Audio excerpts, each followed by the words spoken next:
بشین تو با ما ماشون راحت بشین. این گل بره دختر شما که خودش گله، این شیرینی خامگی، این خربزه اثر زمین ما شیرینی نه؟ بفهم بشینید. مرسی. سلام آقا جون.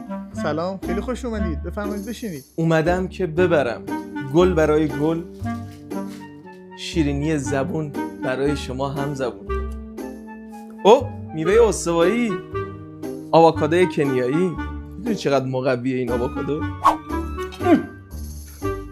خربزه ها ماشته شیرینه. اون خربزه ها زمین خود مایه. خربزه ها زمین خود شما؟ بله. ماشاءالله قنده. خب برین سر اصل مطلب که مهریه است.